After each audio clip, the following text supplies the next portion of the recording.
Hace millones de años, el bosque vibró con las huellas de gigantes dinosaurios. Eran indetenibles y peligrosos, al menos para las plantas. Estos eran los herbívoros. Hoy en día, los cazadores de dinosaurios están utilizando nuevos métodos y gran ingenio para descubrir las extrañas e inteligentes maneras en que los dinosaurios herbívoros se defendían de los atacantes y devoraban la vegetación.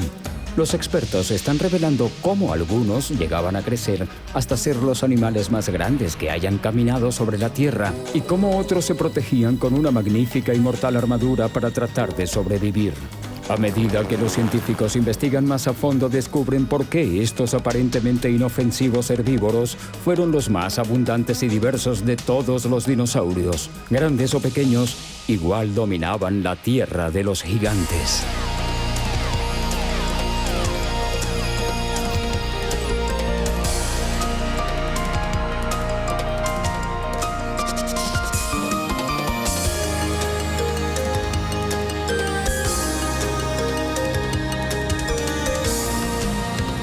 El maravilloso mundo de los dinosaurios.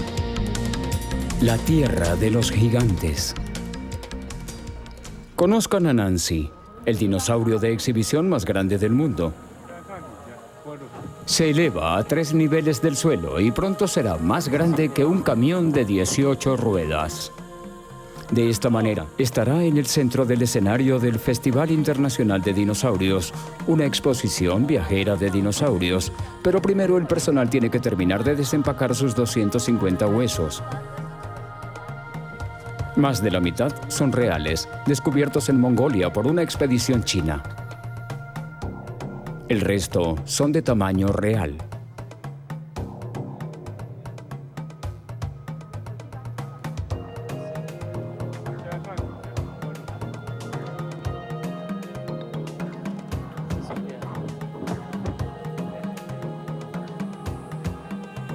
Por su estructura, los científicos pueden inferir mucho acerca de cómo vivía, las adaptaciones y las defensas que la convirtieron en un éxito. Su gran tamaño era su mejor arma y el atributo más útil. Sus costillas, de 2,4 metros, eran la muralla de un estómago tan grande que las masivas cantidades de alimentos pasaban días en el interior hasta convertirse en energía. Sus largas patas, tan gruesas como los troncos de los árboles, podrían cargar su peso durante kilómetros con un esfuerzo mínimo.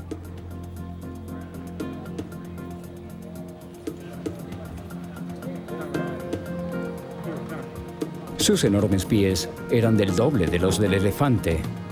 A medida que caminaban, dejaban un rastro de cráteres en el suelo que revelan pistas sobre su forma de moverse y a dónde se dirigía.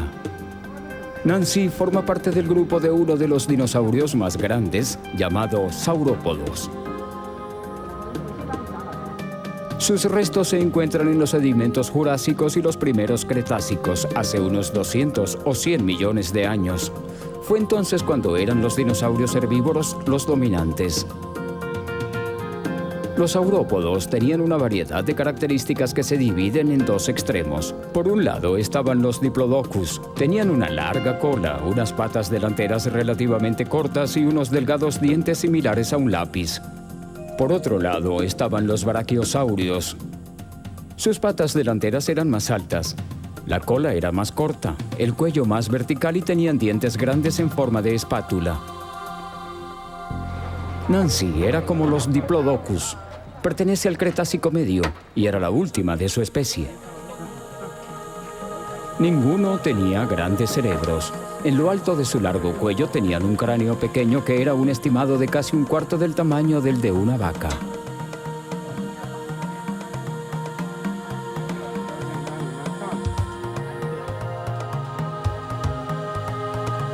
En el otro extremo tenían una enorme cola que podía hacer que los atacantes salieran volando con un simple movimiento. ¿Cómo eran en realidad estos gigantes dinosaurios? ¿Cómo un animal podría ser tan grande? Es un rompecabezas que desafía a los científicos. Mientras que unos se basan en la tecnología de vanguardia, otros buscan respuestas en experimentos bastante simples. En la Universidad de Purdue, en Indiana, el paleontólogo Jim Farlow utiliza un método para estimar cuánto pesan los saurópodos. Comienza con un modelo del dinosaurio. Sus proporciones se basan en la evidencia fósil y en los modelos a escala. Lo sumerge en un recipiente con agua y mide cuánto aumenta. Eso le da el volumen del modelo. Luego, sabiendo la escala del modelo, puede averiguar el volumen de los dinosaurios reales y convertirlo en peso. Los cálculos de Farlow muestran que un gran saurópodo podría haber pesado cerca de 60 toneladas. Los grandes saurópodos, los que habrían estado en el extremo superior del rango de tamaños, son animales que pudieron haber pesado 10 o tal vez hasta 20 veces más que un gran elefante. Y eso es algo que nuestra mente encuentra difícil de comprender. Como sucede a menudo en la ciencia, la solución de un rompecabezas lleva al otro. Por lo tanto, la pregunta es, ¿por qué eran capaces de crecer tanto cuando hay muy pocos mamíferos terrestres que han sido capaces de hacer lo mismo? Bueno, si les soy sincero, realmente no se sabe, pero puedo ofrecerles algunas conjeturas que hemos sacado. Farlow y otros científicos creen que la era de los saurópodos se había vuelto más verde que la anterior.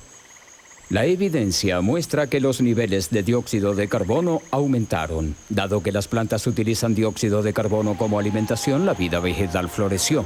Con más comida para comer, los saurópodos podrían crecer a grandes escalas.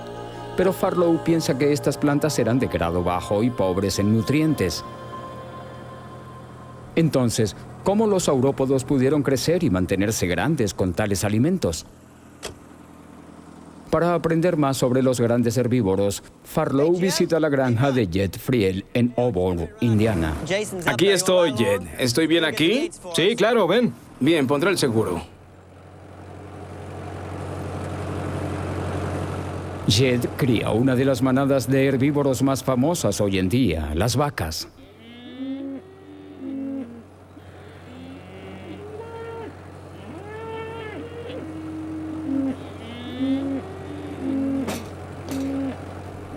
¿Cuánto de eso comería una vaca? Se necesita media paca al día por cada vaca. Eso es lo que estimamos en la época de invierno. Necesitamos 11 kilogramos de heno por vaca para que pasen el invierno. La digestión de heno es un asunto complicado. Una vez que se ingiere, se ablanda en uno de los 4 estómagos de la vaca. Los microorganismos lo descomponen aún más, extrayendo vitaminas. Luego es regurgitado y masticado de nuevo, lo que se conoce como rumiar.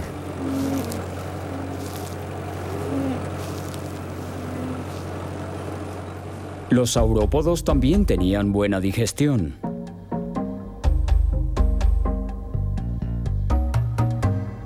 Algunos científicos creen que esta especie tragaba piedras llamadas gastrolitos, al igual que lo hacen las aves modernas. Los gastrolitos pudieron haber rodado por el interior de sus estómagos o mollejas, moliendo la vegetación en trozos pequeños y digeribles. También, de acuerdo con Farlow, se necesita mucho tiempo para que la comida atraviese el enorme tubo digestivo de un gran animal, dándole así más tiempo a los microorganismos para extraer nutrientes, por lo que los saurópodos podían digerir incluso material vegetal de calidad más pobre. Me gustaría decir que era el equivalente de tiras de periódico, y sospecho que los saurópodos podrían sobrevivir con eso. Ellos estaban entre los mejores herbívoros del mundo, con la capacidad de sobrevivir con comida de poca calidad. Los saurópodos nacieron para comer. Tomaron el máximo provecho de cualquier vida vegetal que crecía alrededor de ellos. Pero ¿cuánta cantidad de comida ingería uno de estos gigantes? Bien, si Jed alimentara a saurópodos en lugar de vacas, probablemente necesitaría mucha más tierra. Jed me comentaba que si quería alimentar a una vaca de casi 500 kilos, necesitarías unas 4 hectáreas, lo que es aproximadamente del tamaño del campo que tenemos aquí. Si queremos comparar eso con lo que un saurópodo come, tenemos que un saurópodo de sangre caliente de 50 toneladas necesitaría de unas 110 hectáreas, que es básicamente un poco más lejos de lo que se puede ver en esta colina. Un solo saurópodo podía consumir casi 317 kilogramos de vegetación al día. Eso sí es de sangre caliente. Pero no todos los científicos están convencidos de que los dinosaurios eran de sangre caliente. De hecho, Farlow piensa que los saurópodos de sangre caliente habrían devastado la vida vegetal tan rápido que no habría quedado nada para que pudieran sobrevivir. Así que tuvieron que haber sido de sangre fría. Los animales de sangre caliente, como las vacas, necesitan mantener alta su temperatura interna, ingiriendo muchos alimentos. Los animales de sangre fría, como los lagartos, dependen del sol para calentarse, por lo que comen menos. Si fueran de sangre fría, un saurópodo todavía tendría que comer casi 113 kilogramos de plantas todos los días. Ya sea de sangre caliente o fría, los saurópodos debieron haber tenido un apetito voraz. Se encaminaron a través de los bosques, devorando el paisaje. Con cada paso atronador, dejaron un rastro de pistas haciendo alusión a su comportamiento. Pistas que están siendo descubiertas ahora, millones de años más tarde, por nuevos expertos en dinosaurios.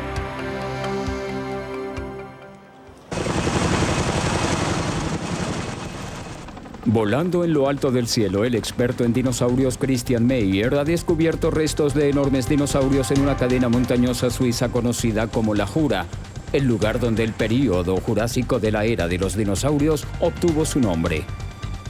Ha descubierto rastros de dinosaurios aquí, cubriendo una superficie 3 veces el tamaño de la ciudad de Nueva York. Se llaman Megatraxide. Meyer sabe que los huesos pueden decir mucho acerca de la anatomía, pero solo las huellas pueden revelar pistas sobre los movimientos de los dinosaurios.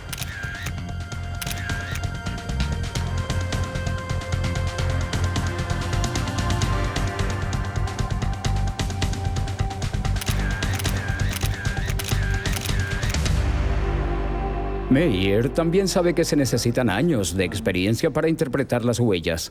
Así que le pide ayuda al experto en huellas, Martin Lockley, de la Universidad de Colorado en Denver. La primera tarea del día de Lockley, Meyer y la asistente Dorothy Hippler es mapear el área mediante fotografías aéreas. Ellos examinan las fotos para establecer el patrón y la dirección de cada huella, que genera pistas sobre el comportamiento de los dinosaurios. Pero a veces, las irregularidades en las rocas pueden enmascararse como huellas de dinosaurios. Algunas de estas parecen huellas, pero no lo son. Por cada huella buena, es probable que haya al menos una mala. Hasta ahora, Meyer ha descubierto casi 15 huellas independientes repartidas por todo el Megatraxide. Pero ¿cómo llegaron aquí, al corazón del macizo del Jura? La respuesta se encuentra en una capa de roca que se formó hace 150 millones de años en el período Jurásico. En aquel entonces, la geografía aquí era muy diferente. Los continentes estaban empezando a separarse de la masa de tierra única que se había formado, conocida como Pangea. El macizo del Jura era un litoral de un océano ya desaparecido, el mar de Tetis.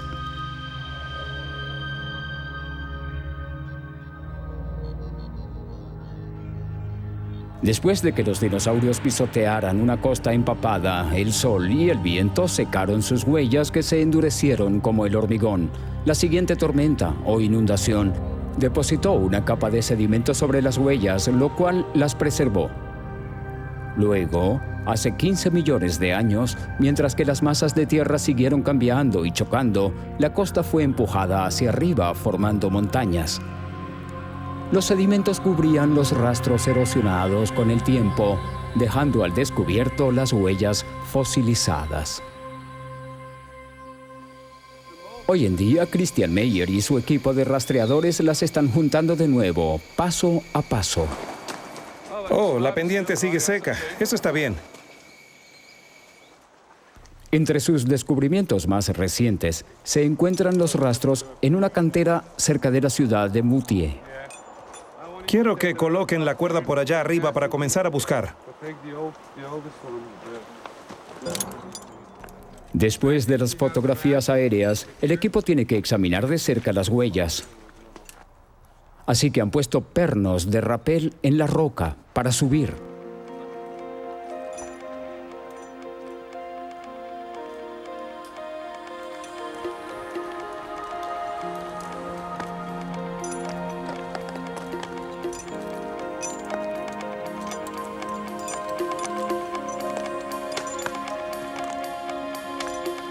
El estudio de las huellas dejadas por animales hace millones de años es peligroso. Para Martin Lockley, los riesgos valen la pena. Está interesado en la caza de huellas. Realmente es como ser un rastreador de animales modernos. Es como seguirle la pista a una criatura que desapareció ayer. Sientes que es mucho más reciente, el tiempo no significa nada. Un día estás rastreando un animal jurásico y al día siguiente estás buscando un animal moderno. Aferrándose a la roca, Martin y Dorothy examinan cada huella. Para los rastreadores, las huellas son fotografías de criaturas vivientes. Estamos acostumbrados a pensar en los dinosaurios como esqueletos, pero estas son pruebas de su vida animal, en movimiento. La gente ha sabido de ellos por las películas de dinosaurios. Son un tipo de pruebas muy dinámicas. Podemos ver que la huella del saurópodo, por ejemplo, tenía un pie grande y carnoso, como el del elefante. Por lo tanto, lo primero que aprendemos es la forma de los pies, no la forma de los huesos del esqueleto que vemos en el museo, sino la forma real de sus pies. Las huellas son examinadas para identificar a qué tipo de dinosaurio pertenecen. Estas impresiones carecen de detalle fino, pero su forma redonda y de gran tamaño, hasta 90 centímetros de ancho para las huellas traseras, muestran que fueron hechas por las almohadillas de las patas de los corpulentos dinosaurios saurópodos. Seguidamente se mide la longitud de la zancada para averiguar qué tan rápido se estaba moviendo el dinosaurio. Las huellas de un animal en movimiento lento son bastante próximas entre sí. A medida que se acelera, su paso se alarga. La distancia entre las huellas y la longitud media de las patas, conocidas gracias a los esqueletos, se utilizan para calcular la velocidad. Meyer ha descubierto que estas enormes criaturas estaban paseando alrededor de 8 kilómetros por hora, la velocidad media de un elefante. Los rastros como estos también han cambiado la forma en que pensamos acerca de los saurópodos. Cuando sus huesos aparecieron por primera vez en el siglo XIX, los científicos especularon que las criaturas a las que pertenecían vivían en los pantanos. El agua debió haber proporcionado la flotabilidad necesaria para cargar ese gran peso. Y debido a que se creía que los dinosaurios estaban relacionados con los reptiles, algunos creyeron que se arrastraban bajo tierra, arrastrando sus colas como los cocodrilos o los lagartos. Pero las huellas han contado una historia diferente. La falta de marcas de arrastre de la cola muestra que los dinosaurios caminaban con sus colas en el aire. La distancia tan estrecha entre cada huella demuestra que caminaban con sus patas directamente debajo de sus cuerpos, como los elefantes modernos, una postura que pudiera soportar su enorme peso sin la ayuda del agua. Hasta ahora, la cartografía de huellas de dinosaurios ha sido una operación de baja tecnología.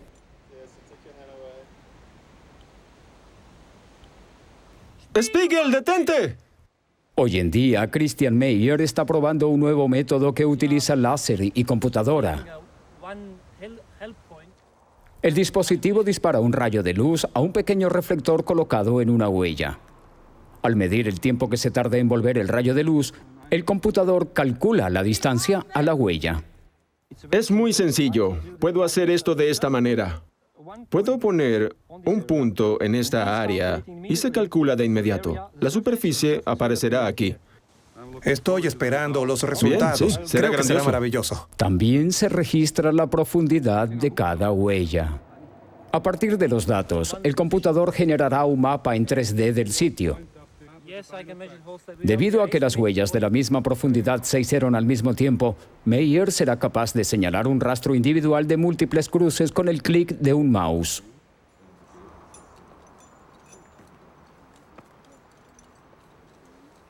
El nuevo dispositivo permite acelerar el proceso de mapeo. Pero por ahora, los rastreadores de dinosaurios se basan en métodos más lentos. Después de fotografiar y medir el área de las huellas, emerge una mejor idea de lo que los gigantes dinosaurios estaban haciendo en la antigua línea de la costa. La superficie de la pared parece estar pisoteada muchas veces. Al parecer, cientos de saurópodos regresaron aquí una y otra vez, tal vez para refrescarse o tal vez una exuberante vegetación proporcionaba un lugar de alimentación perfecto. Como los rastreadores de dinosaurios siguen los pasos de los gigantes, parece que salen a la luz los dinámicos y viajeros dinosaurios. En otra parte, un nuevo descubrimiento está alimentando un debate latente acerca de cómo existieron algunos de los dinosaurios más pequeños. Estas son las tierras baldías de Dakota del Norte. Hace 80 millones de años, esta región de América del Norte fue atravesada por ríos y arroyos, una exuberante tierra baja que conduce a la orilla de un mar interior. A lo largo de esta tierra paseaban los dinosaurios herbívoros más exóticos, los Triceratops. Vivieron desde hace más de 100 a 65 millones de años, al final del último período de los dinosaurios, el Cretácico.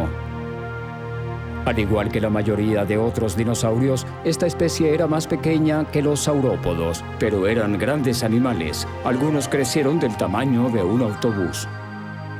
Los Triceratops eran un miembro de la familia de dinosaurios llamado Ceratopsia, criaturas armadas con una variedad de afilados cuernos y grandes escudos en forma de abanico.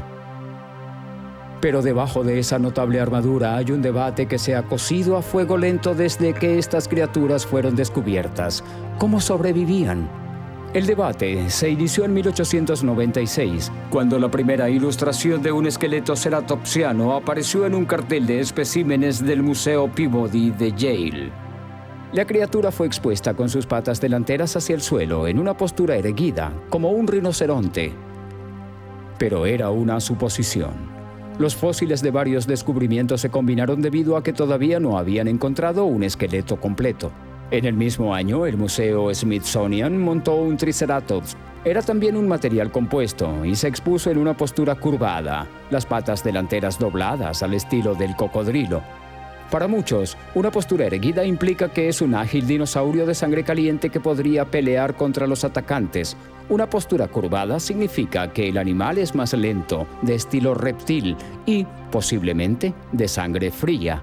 Sin manera de resolver el problema, los ceratopsianos se han representado en ambos sentidos durante años.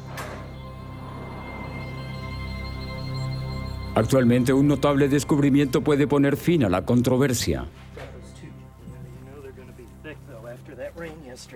En el verano de 1994, William Garska, biólogo de la Universidad de Alabama, y el paleontólogo David Borham encontraron un fascinante Triceratops en las tierras baldías de Dakota del Norte.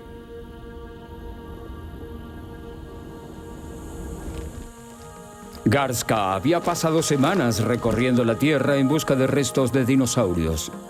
Un día, cuando se encontraba en una colina, vio algo que parecía un hueso de costilla sobresaliendo de la tierra. Se puso en contacto con Borham, armaron un equipo y establecieron un sitio de excavación. Al encontrar más y más huesos, Garska y Borham se dieron cuenta de que habían tropezado con el esqueleto de Triceratops más completo jamás encontrado. Debido a los millones de años, los esqueletos de dinosaurios tienden a estar rotos y dispersos en una zona amplia, pero este esqueleto estaba articulado. La mayor parte de los huesos aún estaban conectados. Llamaron a su hallazgo Raymond. Como surgió Raymond, Garska y Borham pudieron ver por primera vez la posición natural de las patas delanteras. Estas estaban directamente debajo de su cuerpo. Raymond y todos sus parientes ceratopsianos deben haber tenido una postura vertical. ¿Se había acabado entonces el debate? Parecía que sí. Pero Rolf Johnson, del Museo Público de Milwaukee, tiene algunas dudas. Antes del hallazgo de Raymond, Johnson hizo un descubrimiento. En una expedición en 1981, su equipo encontró la pieza completa de un hombro y la pata delantera de un torosaurio, otro ceratopsiano. De vuelta en el museo, ideó una ingeniosa manera de probar cómo los huesos se unen correctamente. Hizo moldes de plástico de ellos, los cuales conectó con articulaciones de metal. Para simular los músculos, utilizó correas elásticas, fijándolas a la parte de los huesos donde demostraban evidencia de las inserciones en los músculos reales. Luego colgó a un andamio el modelo de 2 metros y trató de mover la pata en ambas posiciones, curvada y en posición erguida. Si la posición servía, los huesos se quedarían en sus agujeros. Si no, los huesos se deslizarían. El resultado le sorprendió. Todo funciona en este tipo de postura reptil tradicional, con las patas delanteras curvadas. Las articulaciones están alineadas al igual que los huesos de forma correcta. Si funciona realmente, se puede hacer que el esqueleto camine, que es lo que se busca. Ahora bien, si vemos la otra idea, pero cuando Johnson trató de mover la pierna por debajo del cuerpo, el hueso solo podía moverse hacia los lados, no hacia atrás y hacia adelante. Cuando torció el hueso para que se moviera hacia atrás y hacia adelante, se encontró con otro problema.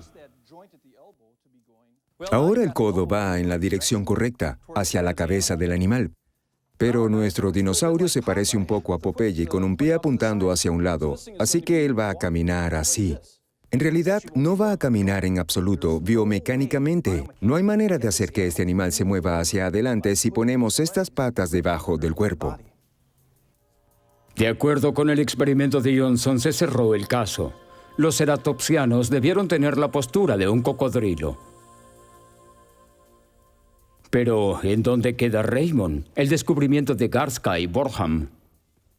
La extremidad anterior y posterior de Raymond están claramente en una posición erguida. Esto no es lo que se espera de la postura de un lagarto. Está de puntillas, lo que le permite moverse a mayor velocidad como un corredor. En la versión de Johnson, los omóplatos están hacia atrás, permitiendo que las patas se arqueen. Pero cuando Garska y Borham descubrieron a Raymond, se encontraron con que los omóplatos estaban mucho más hacia adelante, permitiendo que sus patas fueran empujadas debajo del cuerpo, a una postura erguida. Johnson estaba impresionado, pero no se daba por vencido. Los huesos de Raymond serán estudiados a fondo. Una vez que los científicos hayan tenido la oportunidad de examinar a fondo, entonces la disputa podrá estar resuelta. Johnson ya está seguro de los resultados. Estoy contento por el hallazgo de Raymond, porque es una extremidad completa. Incluso tiene los huesos de la mano. Sabemos que es de un solo individuo, y ahora lo que pueden hacer es tratar de juntar las patas a los huesos, y estoy muy seguro de que una vez que hayan logrado articular esos huesos y conseguir que se alineen, no van a ser capaces de hacer que se sitúen debajo del cuerpo. Con una postura que hace alusión a su comportamiento, Raymond revela el secreto de cómo vivió su especie. Mientras tanto, el uso innovador de la tecnología médica está revelando cómo podría haber muerto un dinosaurio 80 millones de años más antiguo. Los estegosaurios eran dinosaurios de aspecto inocente que se alimentaban de la vegetación jurásica de hace unos 145 millones de años. Pero en caso de necesidad, estas dóciles criaturas tenían lo necesario para defenderse de los dinosaurios depredadores. Las placas de su espalda intimidaban a sus enemigos, haciendo que el estegosaurio pareciera más grande de lo que realmente era, y las espinas letales al final de su cola de gran alcance podían defenderse de los rivales más duros. Pero a pesar de que las espinas eran tan letales como una daga, también pudieron ser un punto de vulnerabilidad. Julio de 1992. En una ubicación remota en Colorado, se descubrió un inusual esqueleto de estegosaurio. En el fondo de un profundo barranco se encuentra atrapada una de las muestras más completas que se han encontrado. Con la mayoría de sus huesos todavía incrustados en la roca, estaba listo para ser sacado del cañón. Al principio de la excavación, el paleontólogo Ken Carpenter y su equipo descubrieron que el esqueleto, el cual estaba bien conservado, tenía deforme una espina de la cola. Esto despertó su curiosidad. Pero antes de que pudieran estudiarlo, tendrían que llevar el estegosaurio al laboratorio. A medida que se retiraba la capa final de la roca, el equipo se enfrentó a un problema. El esqueleto era demasiado pesado para levantarlo. Decididos a sacarlo, pidieron refuerzos. Un helicóptero del ejército de Estados Unidos fue enviado para transportar los restos.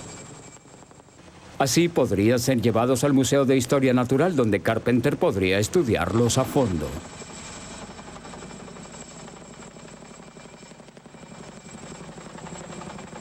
Los helicópteros están diseñados para elevar los carros de combate del siglo XX.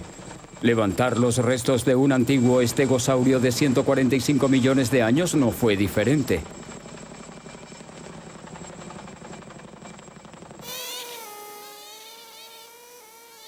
De vuelta al laboratorio del museo, los técnicos retiraron cuidadosamente los huesos de la roca.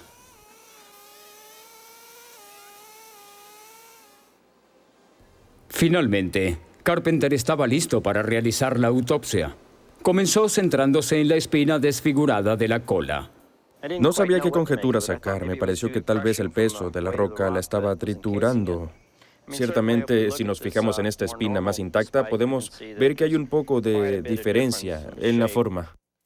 Mientras Carpenter estudiaba la espina ósea, se dio cuenta de que mostraba signos de curación y regeneración, lo que indica que no sufrió daños después de la muerte. También detecta pequeños agujeros en la superficie del hueso, lo que sugiere una enfermedad. Una posibilidad era una infección bacteriana llamada osteomielitis.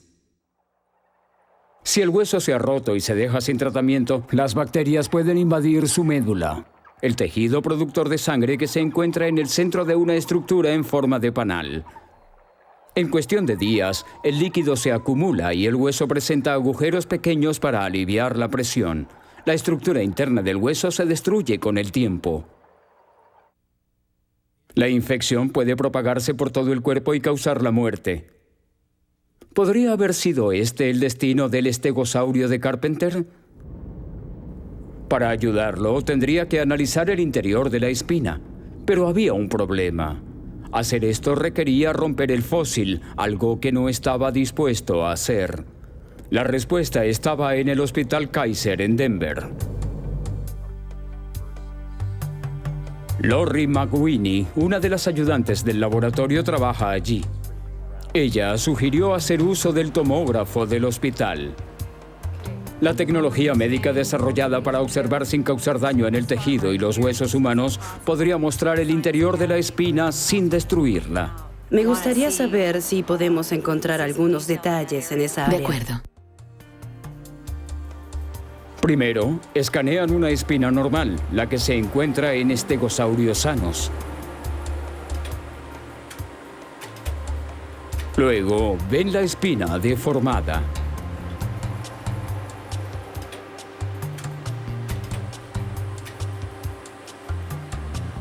Finalmente, se comparan los resultados. Esto representa una cola normal. Se puede ver el exterior del hueso representado aquí. La médula ósea está en el centro. Esta es la espina patológica. Se puede ver el exterior del hueso, pero la médula ósea ya no está donde debería estar. En la espina infectada, la estructura con forma de panal de abeja de la médula interna no está. Una clara señal de que no fue aplastada por la roca, sino destruida por las bacterias antes de que la criatura muriera.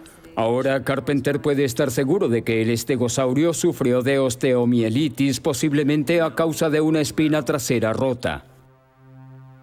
Pero ¿cómo se rompió la espina el dinosaurio? Pudo haber sido víctima de una pelea.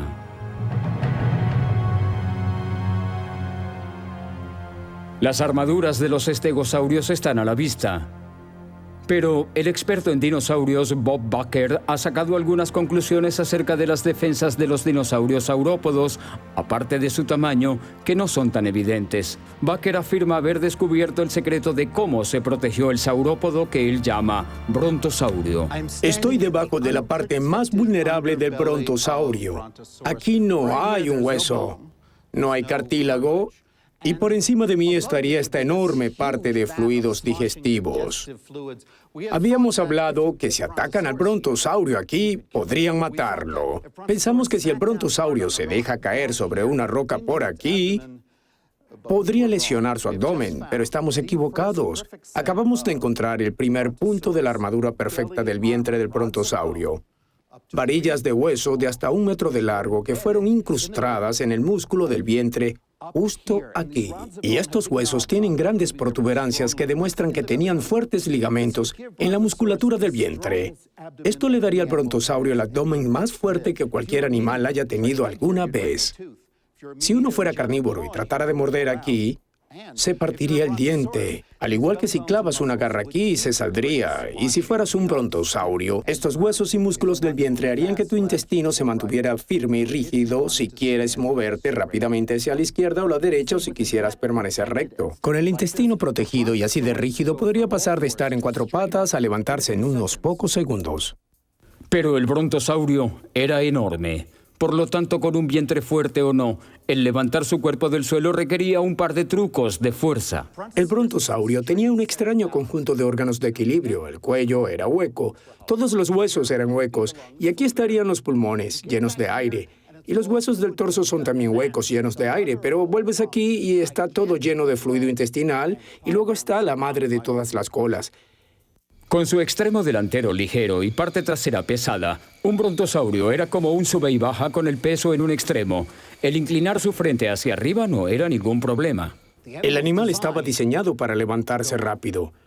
¿Por qué querría levantarse? Pues bien, este era un herbívoro. Este animal vivía en un entorno donde los veranos eran secos. No había nada para comer al nivel del suelo. Sin embargo, habían hojas verdes en los árboles. Árboles altos. Al levantarse rápidamente podía acceder al follaje que ningún otro herbívoro podría conseguir allí. Con sus patas masivas y cuello largo, el brontosaurio quizás podría medir unos 12 metros de altura. Pero esa flexibilidad viene con un precio.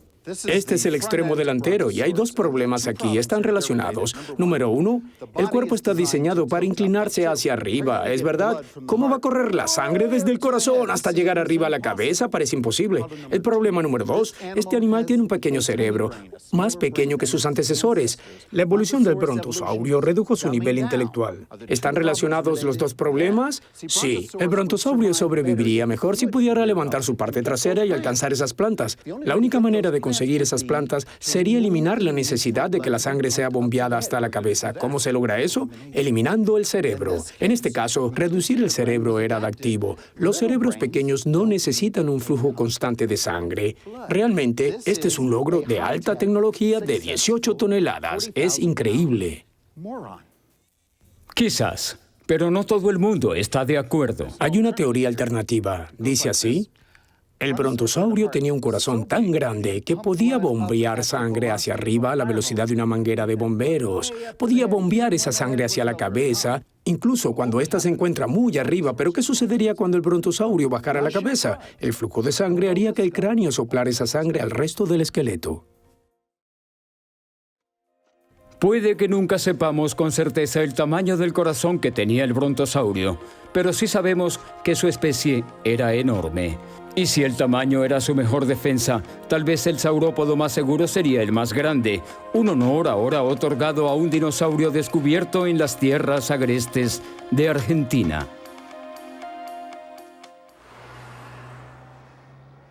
Por debajo de la línea ecuatorial, en una región de Argentina conocida como la Patagonia, se encuentra la pequeña localidad de Plaza Winkle.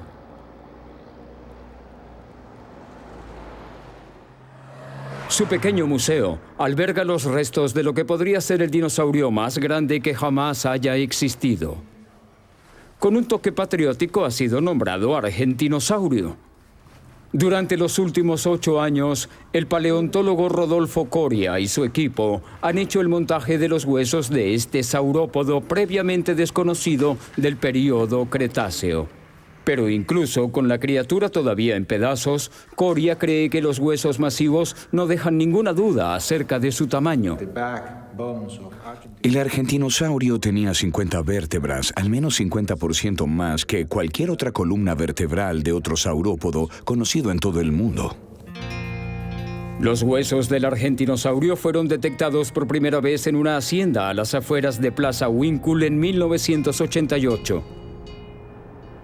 Se corrió la voz hasta José Bonaparte, el paleontólogo principal del Museo Argentino de Ciencias Naturales de Buenos Aires. Él envió a Coria, para entonces un estudiante, a un viaje de 1.600 kilómetros para inspeccionar el descubrimiento. No le tomó mucho tiempo a Coria el apreciar la importancia de los huesos.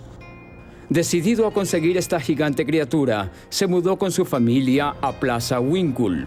Luego consiguió un trabajo en el pequeño museo, reunió a un equipo y comenzó a excavar.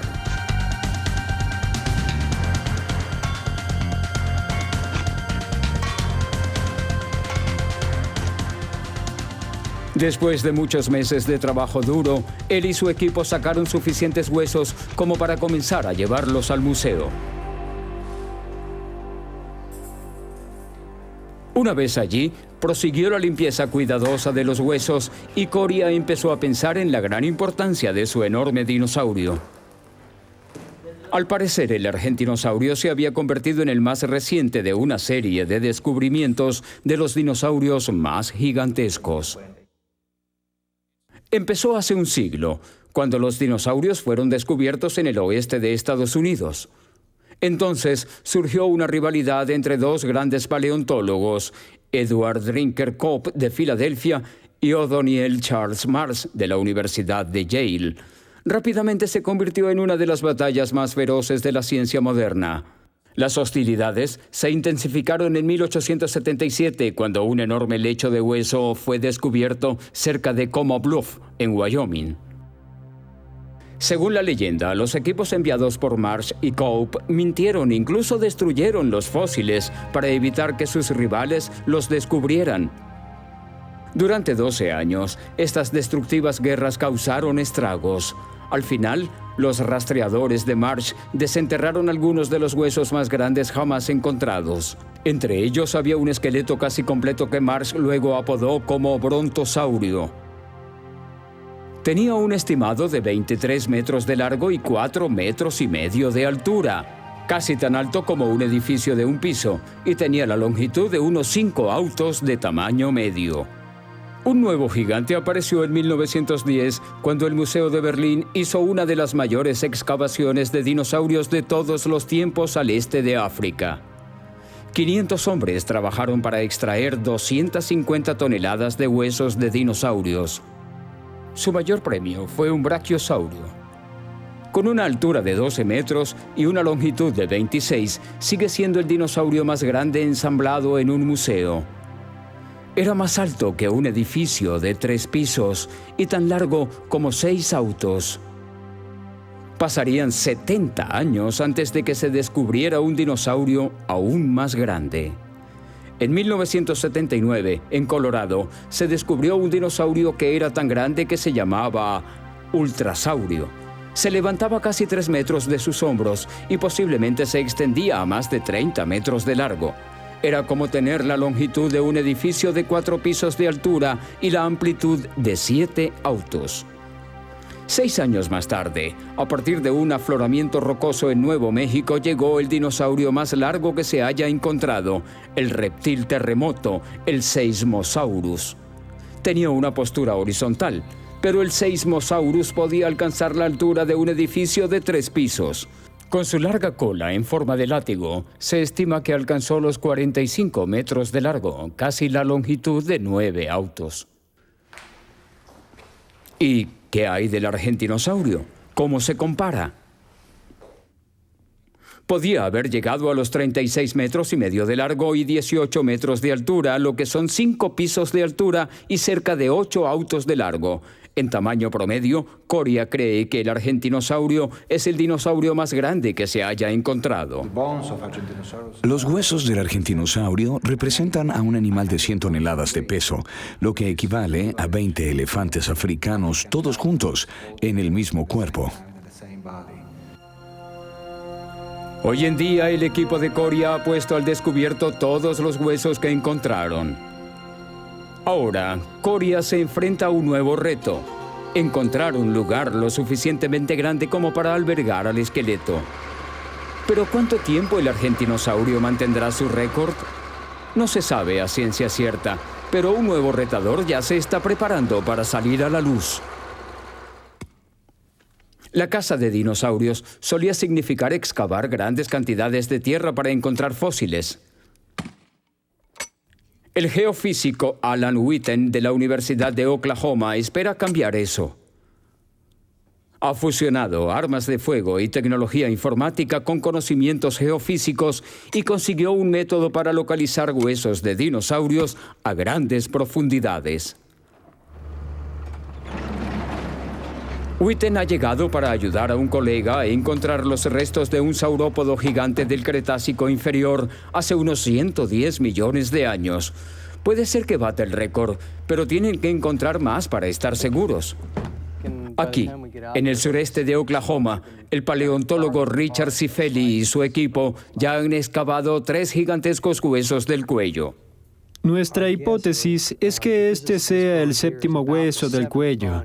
Se encuentra más o menos en la mitad del cuello y es mucho más grande que el brachiosaurio. Me refiero a que esto es mucho más grande que el brachiosaurio, el cual es un animal enorme. Por lo tanto, este podría ser el rival del dinosaurio más grande que se haya encontrado. Pero justo cuando Cifelli pensó que podía estar cerca de descubrir al dinosaurio más grande, su suerte se acaba. Encontramos este cuello y, de repente, llegó a su fin, por lo que nos está faltando la gran mayoría del esqueleto de este enorme animal. Debemos saber dónde está. No podemos excavar por siempre, no es práctico. Es hora de llamar a Alan Witten y a su equipo. En primer lugar, tiene que rasparse la superficie del suelo, al igual que el suelo compacto. Luego, Witten puede empezar a buscar más huesos. Usa una enorme escopeta calibre 8 montada sobre ruedas. Cuando dispara, envía ondas sonoras hacia la tierra. Las vibraciones son detectadas por una variedad de micrófonos enterrados. Las ondas sonoras viajan más rápido a través del denso hueso que el suelo arenoso, por lo que llegan primero a los micrófonos. Un computador analiza los patrones de ondas, luego revela la ubicación de los objetos subterráneos. Con su dispositivo, Witten podría ser capaz de decirle a Cifelli dónde cavar. Lo que planeo es disparar el arma bajo la cinta métrica que está en esa dirección. Disparando cada 60 centímetros y lo conseguiremos en un corte vertical, una imagen de una sección vertical justo por debajo de esta cinta métrica. ¿Te parece bien? Con la serie de micrófonos en su lugar y la señalización del computador, Witten comienza. Su ayudante se queda con el computador para confirmar la transmisión. Pues bien, ¿qué obtuvimos?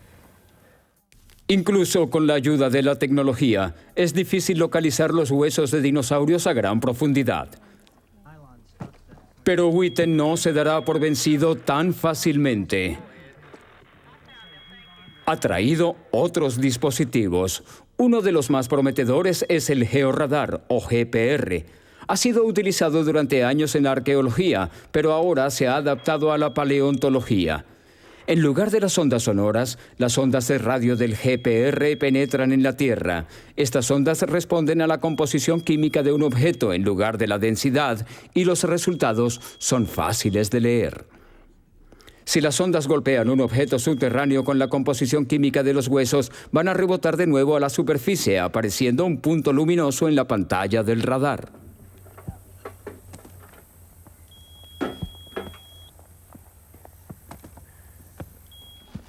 A pesar de los avances tecnológicos, a veces los huesos se encuentran por pura suerte. Cifeli encontró otros más mientras excavaban en el lugar. Detuvimos la excavadora en el momento preciso. Eso se vino abajo más o menos a este nivel, justo donde teníamos esas bolsas. Nos hubiésemos movido otros 7 o 10 centímetros y habría sido un desastre. Si la obra de Whitten tiene éxito, se evitarán llamadas de atención como estas y se revolucionará la caza de dinosaurios. Pero el uso de la geofísica en la exploración de dinosaurios está en sus primeras etapas, y esta vez los huesos del gigante han sido difíciles de encontrar. El resto tendrá que esperar. Con nuevas mejoras, Whitten confía en que su tecnología será un eco del futuro que nos ayudará a ver profundamente hacia el pasado. Los sutiles diseños de dinosaurios herbívoros no dan pistas tan fácilmente. Sin embargo, la tecnología actual ha ayudado a unir las piezas de las adaptaciones y comportamientos que les ha permitido sobrevivir en un mundo de feroces depredadores. Al final, es la energía y la imaginación de los hombres y las mujeres lo que ha ayudado a entender mejor estos únicos dinosaurios. Y recreando un mundo que se había perdido millones de años antes de que el primer ser humano apareciera. Hoy en día, se han descubierto los huesos de tal vez solo un 1% de todas las especies de dinosaurios que vivieron. Imagínense lo que todavía está esperando por ser encontrado.